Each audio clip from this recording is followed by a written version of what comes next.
Hi guys, तेज सम्राट YouTube चॅनलवरती तुमच्या सगळ्यांचं स्वागत आहे। तर आज जो आपण ब्लॉग बनवणार आहोत तो आज एका चित्रकारावरती आहे, म्हणजेच पेणमधले सुप्रसिद्ध चित्रकार जितेंद्र गायकवाड यांच्यावरती आज आपण ब्लॉग बनवणार आहोत। तर त्यांचं 7 दिवसांचं एक्झिबिशन आहे मुंबईमधल्या मोठ्या आर्ट गॅलरीमध्ये, म्हणजे जहांगीर आर्ट गॅलरीमध्ये। तर आज काहीतरी त्याचा 4था का 5वा दिवस आहे। तर आज आपण आहोत, तर माझ्यापर्यंत जेवढं मी तुम्हाला तिकडे दाखवता येईल तेवढं मी तुम्हाला दाखवणार आहे त्यांचं एक्झिबिशन। तर खूप मोठ्या मोठ्या पेंटिंग्स त्यांनी ॲक्रेलिक ऑइल पेंटिंग वगैरे केलेले आहेत। तर आज आपण ते बघणार आहोत। व्हिडिओ थोडीसुद्धा स्किप करू नका, कारण की त्या पेंटिंग्समधून तुम्हाला खूप घेण्यासारखं आहे। तर प्लीज व्हिडिओ अजिबात स्किप करू नका। तर आपण निघत आहोत आणि दादाकडनं सर्व गोष्टी आपण जाणून घेऊयात, कोणत्या पेंटिंगबद्दल काय आणि कसं काय, त्यांचे कॉस्टिंग वगैरे किती असेल, काय असेल, कसं काय ते आपण जाऊयात मुंबईमध्येच आणि आपण तुम्हाला सर्व दाखवण्याचा प्रयत्न करणार। तर लेट्स गो। एकदन्ताय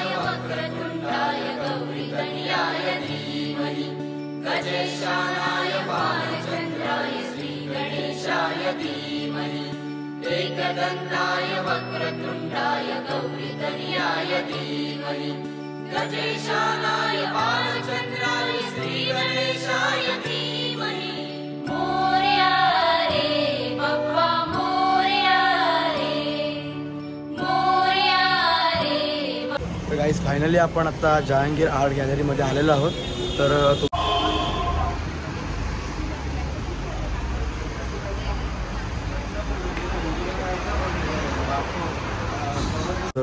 पेंटिंग्स वगैरे लागलेले आहेत। तर तुम्हाला दाखवतो आता दहाचे पेंटिंग्स।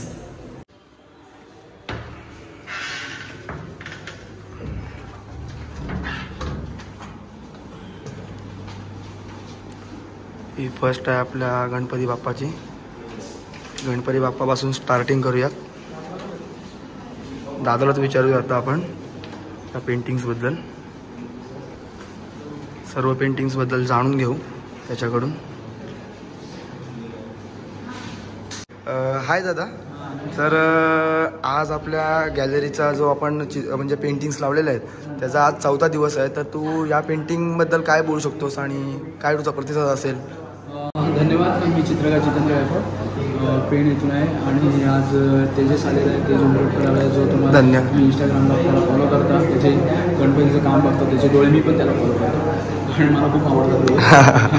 आज एक जहांगीर आर्ट गॅलरीमध्ये हेरजी जो वरचा पहिला माझा जी गॅलरी आहे जहांगीरमधली, बरोबर, तिथे चित्र प्रदर्शन सुरू आहे। अच्छा, 4था दिवस आहे। बऱ्याच मान्यवर चित्रकार देशात अनेक मान्यवर इथे येऊन गेलेले आहेत आणि माझं ग्रामीण जुनीचं हे चित्र प्रदर्शन आहे, जे मी पेणला राहतो त्याच्या आजूबाजूचा परिसर या प्रदर्शनामध्ये मी मांडलेला आहे। बरोबर। मला मुलांवर ग्रामीण भागातली जी मुलं त्यांच्यावर काम करायला जास्त आवडतं। अच्छा अच्छा। आणि माझी सगळ्यांना विनंती आहे की आज उद्या आणि परवा म्हणजे 14 आणि 15 हे शेवटचे 2 दिवस आहेत। बरोबर। तर तुम्ही नक्की भेट द्या आणि माझी पोस्ट जास्तीत जास्त इंस्टाग्राम फेसबुकवर शेअर करा, जेणेकरून अनेक कला रसिकांना ही चित्र पाहता येतील। बरोबर।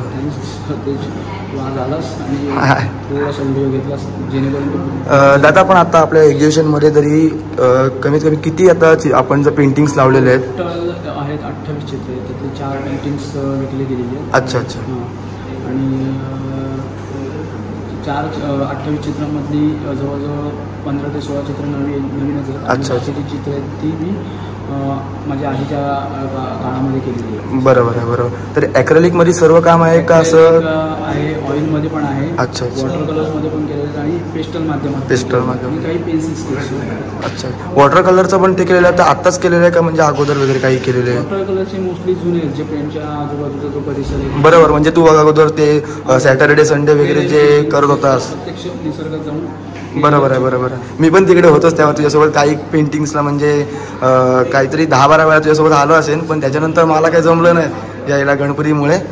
पण सोबत याची पण प्रॅक्टिस ठेवायची। हो हो, करू करू करू। निसर्गात जाऊन बरोबर आहे, निसर्गासारखा मोठा गुरु नाही आहे, कारण त्याच्यातला निसर्गातले बदल त्यावेळी फक्त निदान ऑब्झर्व करत राहिलो तरी खूप। आता ही जी पेंटिंग आहे ही म्हणजे कसं आहे, म्हणजे तू तिकडे लाईव्ह केलेलं आहे का कसं? म्हणजे या ज्या पेंटिंगच्या लाईव्ह नाही केल्याचा रेफरन्स घेतलेला आहे, रेफरन्स घेतला आणि लॉंग प्रोसेसचं काम आहे। बरोबर। 8 दिवस लागले असते या चित्राला। अच्छा अच्छा। 36 बाय 48 इंचामध्ये, बरोबर, 4 फूट बाय 3 फूट अच्छा अच्छा. अशा साईजमध्ये चित्र आहे, त्याला वेळ लागतो. बरोबर आहे. होईल असेल तर अजून जास्त वेळ. बरोबर. आता ही जी आपली पेंटिंग आहे हिचं काय, हिच्याबद्दल काय बोलू शकतोस तू? म्हणजे आपल्या जी का ग्रामीण भाग थोडेसे 3D टाईप आहे का अशी म्हणजे? हां, तसं तो शॅडो टाकल्यामध्ये 3D सारखं वाटतो. तसं वाटण्यासाठी तसं केलं. बरोबर आहे. आणि पालीला जाताना जे तळ आहे, हां हां, महागावच्या पुढे नंतर एक गाव आहे. हां हां, तिथल्या धबक्यातले. बरोबर बरोबर. आता हिच्याबद्दल काय आता 2 शब्द सांगू शकतोस अजून? हे पण आपलं हेटवणे जो डॅम आहे, हेटवणे डॅम म्हणजे पेणमधला आपला हेटवणे डॅम आहे. त्याच्या बॅक साईडने जे पाणी सोडलं जातं, बरोबर आहे. बरोबर. ते नदी तिथून आपली हां हां हां, तिकडे हा छानसा स्पॉट आहे. तिथे दगड वगैरे भरपूर आहे. पेंटिंगसाठी पण चांगलं आहे. तर मला तो बऱ्याच दिवसांपासून तिथे जाऊन पेंटिंग्स मी स्वतः केलेले आहेत. बरोबर. पण प्रत्यक्षात मला असं इथे जी मुलं कधी तिथे डबके यायचे तिथे खेळत असतात, मला असं वाटलं एकदा तरी ते पेंटिंग्स करावं. छान झाले पण एकदम सुंदर पेंटिंग आहे. थँक्यू. एकदम व्यवस्थित. आणि या पेंटिंगबद्दल काय काय सांगू शकतोस तू असं?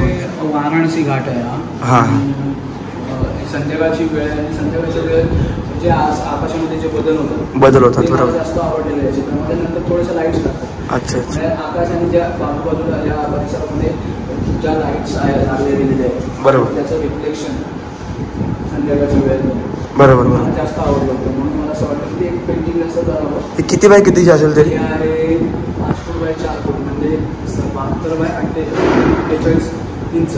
अच्छा. अच्छा, ही जी काय कॉस्टिंग वगैरे काही तू सांगू शकतोस का? 3.5 लाख रुपये. अच्छा अच्छा. आणि ही ऑइल आहे का ॲक्रेलिक आहे? ॲक्रेलिक आहे. चांगलं. आणि हिच्याबद्दल, ह्या पेंटिंगबद्दल जरा सांगू शकतोस का? हे मेडिटेशनवर केलेलं आहे. हां हां, म्हणजे बुद्ध शांततेचं प्रतीक मानलं. हो हो हो. आणि मी माझ्या चित्र प्रदर्शनामध्ये तुम्हाला एकतरी चित्र म्हणजे गौतम बुद्ध. हो, ते नेहरूला पण तुझं लावलं तेव्हा सुद्धा तुझं एक ते चित्र होतंच. 1-2 काहीतरी होते मला वाटतं. एक किंवा 2 चित्र असं. बरोबर. असतातच ती. हां, आणि मला ते मेडिटेशनवर करायचंच होतं. बरोबर. त्याच्यात आता कलर्स पण येतील, डोळ्यांना शांत वाटेल असे. खूप सुंदर झालं एकदम पेंटिंग्स. छान आहे, छान आहे. त्याच्यानंतर अजून 1-2 आपण पेंटिंग्स वगैरे बघूयात पुढे.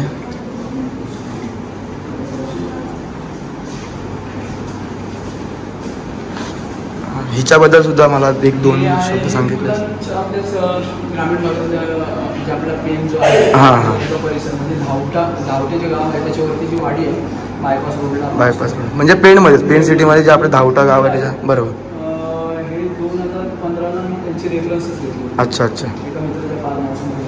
हां हां. आणि मुळात आपल्या जी ग्रामीण भागातील मुलं त्यांच्याकडे फ्रीडम जास्त असतं. फ्रीडम जास्त असतं. शहरातल्या भागातल्या मुलांमध्ये आणि आपल्या ग्रामीण भागातल्या मुलांमध्ये खूप फरक आहे. आपल्याकडची मुलं जी आहेत, बरोबर, एकदम बिंदास्त मन मोकळेपणा खेळत असतात. हां, जंगलात असेल किंवा पाण्यात असेल, हे बिंदास्तपणे आपलं मन मुलात तसा आनंद लुटत असतो. बरोबर.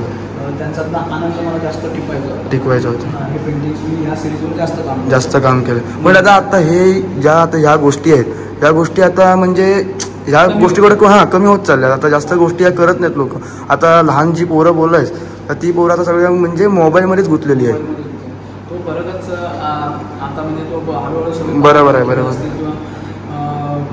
पाण्यात म्हणजे ही सुद्धा एक अशी आठवण राहण्यासाठी सुद्धा तू पेंटिंग्स. हां, सगळ्या पेंटिंग्स आहेत मोस्टली जे आहेत ते ग्रामीण भागातल्याच आहेत. बरोबर. हे सगळं बंद होत चाललंय. मोबाईल, यूट्यूब असेल किंवा अजून आता सोशल मीडियावर जास्त रील्स वगैरे, ते गेम्स वगैरे जास्तच खेळत आहेत. जसे पारंपरिक खेळ बंद झाले. बरोबर आहे, बरोबर. असेल किंवा भोवरे असतील, हे कुठे आता बघायला मिळत नाही. आम्ही अजून पण आमच्या इथे डोंगरीवर पारंपरिक खेळांच्या स्पर्धा घेतो.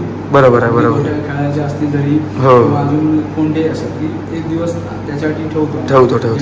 त्याचा आनंद जो त्यावेळी लुटला होता तो आता लुटायला मिळावा, त्याचा मकसद आहे. म्हणूनच ही चित्र जी आहेत ग्रामीण भागातली, जे आता पुढे कमी होत जाणार ते सगळं साठवून ठेवलं. हां, खरी गोष्ट आहे. आता पुढे सर्व कमी होत चाललंय. पण तू एक खरंच चांगलं काम करतेस, म्हणजे जे आठवण करून देतेस लोकांना का हे आधी होतं आणि चालू राहिलं पाहिजे ह्याच्या मागे सुद्धा. आणि दादा हिच्याबद्दल काय सांगू शकतोस 2 शब्द? हिच्याबद्दल सांगायचं झालं तर हे मला वाटतं एकदम हे सायलेंट वाटते, शांत. ती एक माळवंडाची शांतता. थोडक्यात ते कलर्स खूप आवडले. अच्छा. एक प्रवास जो असतो माणसाचा दैनंदिन जीवनाचा, जसं आपल्याकडे आपण आपल्या दैनंदिन कामाला जातो तसं एक तिकडचा शेतकरी आहे जो त्याचा नेहमीचा रेग्युलर प्रवासात झाला, पण थोडा तो दमल्यामुळे थांबला आहे आणि त्याच्यानंतर तोच कॅप्चर केला मी. माझा तो खूप असताना हळूहळू त्याच्यानंतर सनसेट होत चाललं. जास्त खाली गेल्यानंतर काळा होऊ शकतो, म्हणून ते कलर्स त्यावेळेचे मला इम्पॉर्टंट. बरोबर. खूप छान झालं पेंटिंग. आणि ही तर आता बघूनच लगेच समजतं का ही आपली मुंबईची आहे, CSTची. काम खूप सुंदर केलं आहे जितवादाने.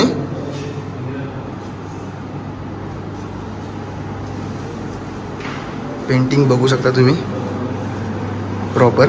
आता ह्याच्या आधी सुद्धा तू मुंबईची इकडचीच काहीतरी मला वाटतं एक पेंटिंग केली होतीस.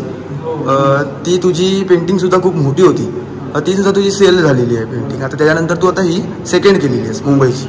आता हे मुंबईत प्रदर्शन होते म्हणून मुंबईत काही कलाकार असतील किंवा काही बायर्स असतील किंवा आर्किटेक्चर्स असतील किंवा आर्ट कलेक्टर असतील, ते इथे गॅलरीमध्ये नेहमी व्हिजिट करत असतात शनिवार रविवार. तर मी कमर्शियली इथून हे पेंटिंग केलं, पण ॲक्च्युली मला मोस्टली ते रिफ्लेक्शन हा स्पॉट खूप आवडतो.